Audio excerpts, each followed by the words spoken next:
Vous le savez, lundi, la régie de la SNCF Média Transport a annoncé que la publicité pour le livre de Jordan Bardella, Ce que je cherche, ne sera finalement pas diffusée dans les gares. Et mardi, donc, Éric Ciotti était l'invité de l'émission sur France 5 avec Patrick Cohen et il a pris la défense de Jordan Bardella. Écoutez. Vous en êtes sûr que ça aurait été interdit aux autres ? Vous savez, monsieur Mélenchon a le même éditeur que Jordan Bardella, Fayard. Il n'a jamais été affiché dans les gares. Si le livre de monsieur Mélenchon, s'il écrit un livre, s'il a le temps entre deux outrances, vous croyez que Sudrail, Solidaire et la CGT va l'interdire ? Je ne crois pas. Alors, d'un coup, donc Patrick Cohen, au départ c'était avec Anne-Elisabeth Lemoine, et ensuite Patrick Cohen s'en mêle et ça part un peu en clash. Selon lui, c'est dans le règlement de la régie de la SNCF qu'un président de parti ne puisse pas faire de la pub pour son livre. Écoutez. C'est la domination des syndicats d'extrême gauche qui ont contraint à cette censure. Non. C'est quoi la prochaine étape ? L'autodafé ? On va brûler les livres. Non, mais Monsieur Ciotti, pour prouver qu'il y ait censure, il faut démontrer que d'autres livres politiques de présidents de parti, de chefs de parti, de députés, d'élus, etc. en cours de mandat ont pu bénéficier d'une publicité de leurs livres politiques. Ça n'est pas le cas. Parce qu'ils l'ont peut-être pas demandé. Ah ben, ils l'ont pas demandé parce que c'est interdit. C'est interdit dans les conditions générales de vente de Média Transport. Alors là, ça reste encore courtois, mais écoutez, Éric Ciotti persiste. C'est bien parce que c'est Jordan Bardella que la publicité a été refusée selon lui, et le ton est encore monté entre Patrick Cohen et Éric Ciotti. C'est pas une règle qui a été inventée pour Jordan Bardella, monsieur Ciotti. Ça vous en convenez ? Je le crois. Je crois que c'est une décision ad nominem. Mais non, elle était ad nominem. Prouvez-le. Vous aussi prouvez le contraire. Voilà.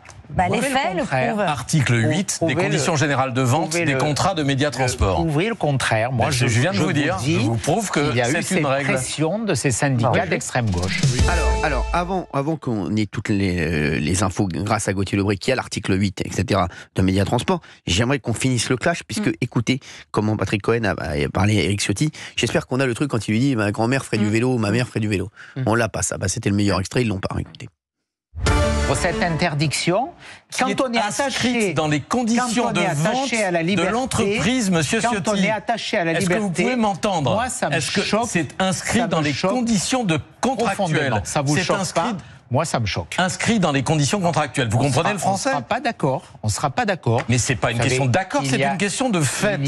Est-ce qu'on peut se mettre d'accord sur un fait ? Il y a des marges d'interprétation. Alors, on n'a pas le meilleur extrait où ça chauffe le plus, puisqu'ils l'ont coupé avant. À la fin, bravo aux équipes.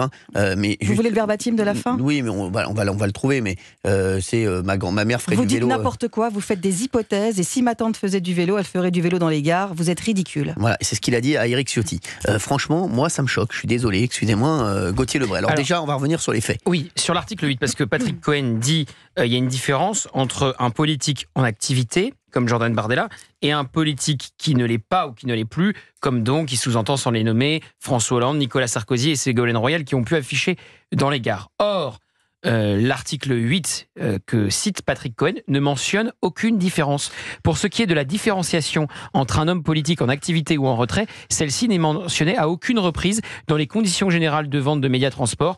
C'est faire l'article 8 mentionné par Patrick Cohen hier sur C'est à vous. Donc, il n'y a pas de différenciation entre les politiques dans le règlement de Média Transport. Voilà, donc non, ça c'est important de le signaler. Est-ce que vous avez été choqué, vous, par la façon dont il a parlé à Éric Ciotti ?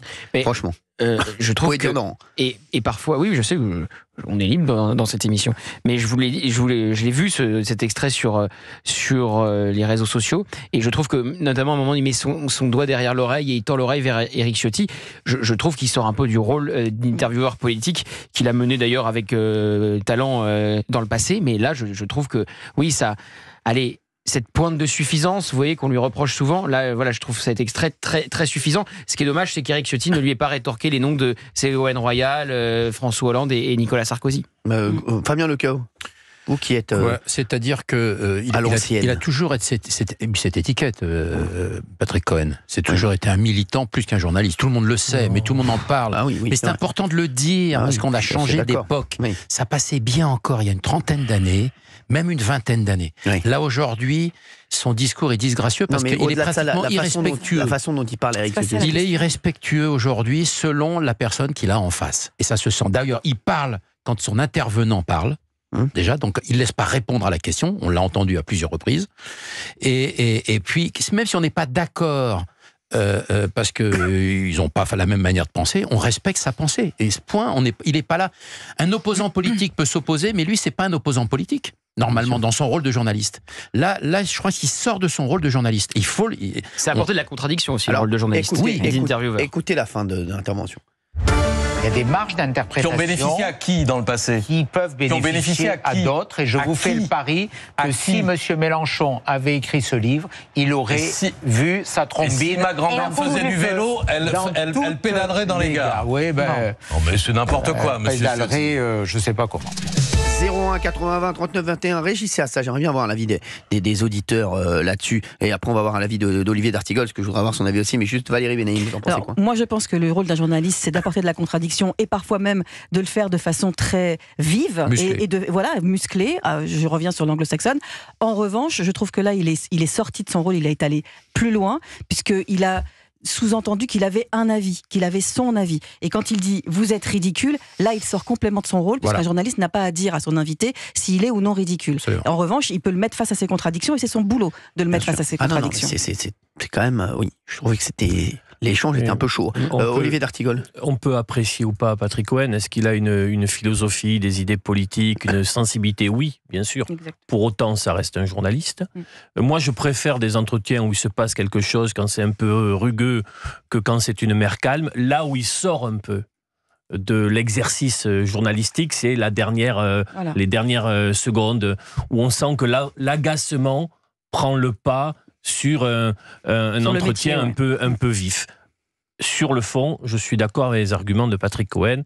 On les a ici déjà développés. Jordan Bardella est président de parti politique. Il menait la bataille aux élections européennes. Il était chef de file aux élections législatives. Et le titre de son ouvrage est « Ce que je cherche ». C'était peut-être un livre sur les cache-cache. Oui, alors on va donner la parole à Gauthier Lebret. J'aimerais qu'il vous réponde, Gauthier. On va le laisser parler, l'excellent également. Gauthier Lebret. Merci du lancement. Je pars avec un différentiel. Non, mais est-ce que tu crois... Non, mais je veux juste te poser une question. Pas du tout, Olivier, vous vous trompez. Il est dans la neutralité, Cyril. Tu sais, quand il arbitre totalement neutre. Il n'y a pas de parti pris chez lui. Ah non, mais surtout pas. Est-ce que tu penses sérieusement que la CGT et Sudrail se seraient mobilisés pour un livre de Jean-Luc Mélenchon? Pour moi, il y a deux sujets. Parce que ça part comme ça, cette affaire. Il y a deux sujets. Alors, est-ce que la CGT se serait mobilisée pour Jean-Luc Mélenchon? Non. Là-dessus, vous avez raison. Il y a une bataille politique, idéologique de la CGT qui n'aurait pas attaqué la sortie d'un livre venant d'une personnalité de gauche. Donc ça serait passé crème. On aurait dû lui dire comme ça. Voilà. Ça, c'est un premier bloc de questions. Là-dessus, vous avez raison. L'autre sujet que je dissocie, c'est le règlement de Média Transport. Qui ne fait aucune différence entre un politique en activité et en retrait. Neutralité politique.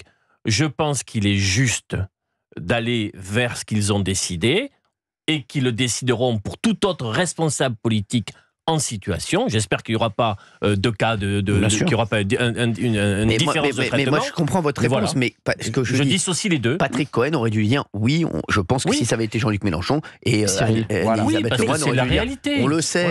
Il aurait dû dire oui, vous avez raison. Surtout que Sudrail l'a assumé. Sudrail a assumé en disant c'est notre rôle et on veut montrer que le parti, que le RN n'est pas un parti comme les autres et que ce n'est pas un parti démocratique, etc. Ils l'ont assumé. Donc pourquoi on n'assume pas bien sûr. Pourquoi il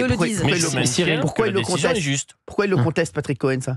Mais parce qu'il s'enlèverait ce spar. Au moins donner acte sur ça, oui, c'est la réalité. Après, on peut parler du reste. Oui, mais il aurait dû dire. Il a qu'à faire ça. Il aurait dû dire, exactement.